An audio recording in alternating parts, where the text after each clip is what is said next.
Good morning, boys and girls. Here on Sesame Street, we're here to use the letter U.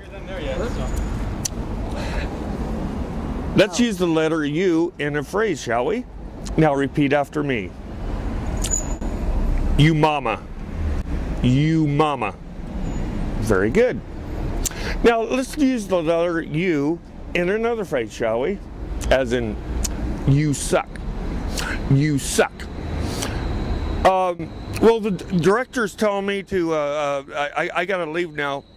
But I'll be back on next week where I'll teach you how to use the letter Y. As in, yo babe. Yo babe. All right, well, I'm gonna hand the microphone over to Kermit the Frog. Over to you, Kermit.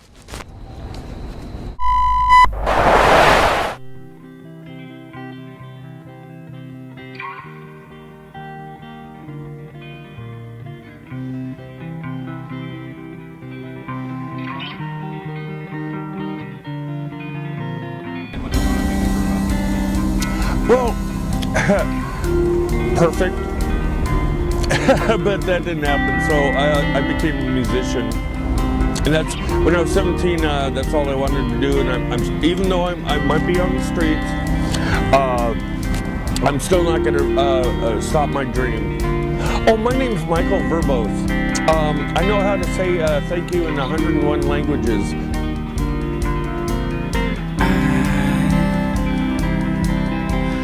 Thought I would know what to do when the time came.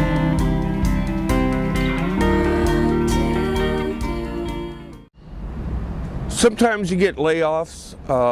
I used to work in the lumber industry, and as it's probably everybody knows, reading in the Oregonian, that it goes on and off. Either you're really hot and everybody wants to buy your wood, or it's nothing. Then you got a layoff for a couple months and you can't pay your bills, and then you get kicked out of your rent apartment.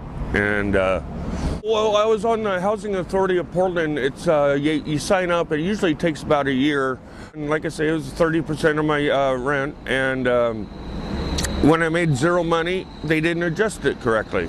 30% of nothing is nothing. And I had proof. Went before a judge, and she said, "I don't want to hear it." And she said, "You're out." Well, I've been in some of the shelters, like Salvation Army and Portland Rescue Mission. They have what's called an overflow, especially when it's cold. That helps out a lot, but the only thing is sometimes you have to stand out there for like an hour or so in the pouring rain. You get on a mat that it's only big enough for your shoulders, and then you got this guy that'll roll over in the middle of the night and start coughing in your face, or there's fights breaking out or shooting up next to you. I just prefer living out under the 405 bridge. Been out there about 2 years. It's pretty good.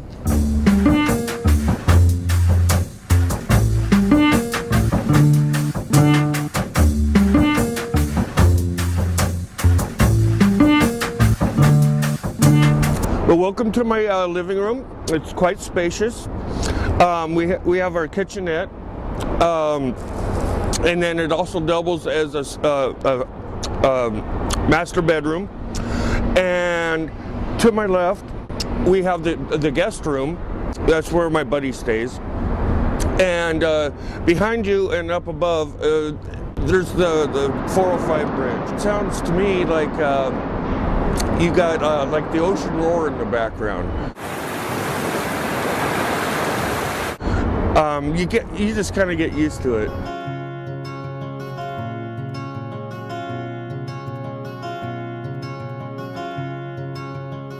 Michael's pretty much the token PETA vagabond, if you will. He's out here pretty much every day. He has probably 5 PETA pit cheers he does with his little pom-pom that are equally hilarious.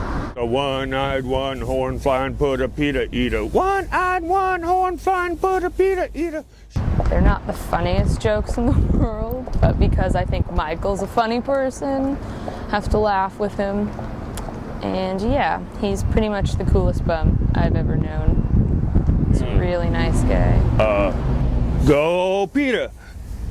Like I said, I went to college for computer science and business management, and I can work in an office. But when you're homeless, do I have a chance to take a shower like early in the morning, because it might take me a long time to get to a job?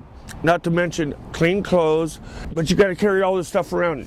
You can't go into an office with a couple backpack and all that. You got to look professional. It's quite a hindrance.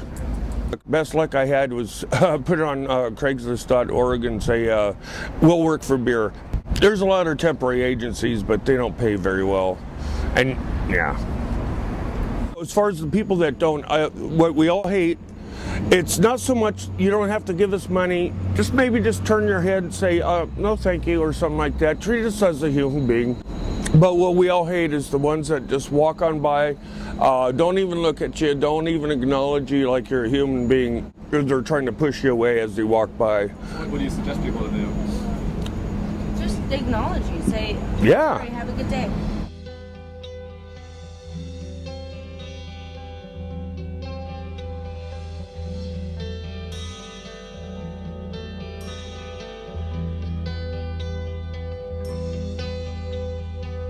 There's good and bad homeless people. It's just the bad ones that, I'll be just frank and explicit, that go in there and shoot up, and that's what ruins. So you can't find a bathroom almost anywhere. So most of us police ourselves.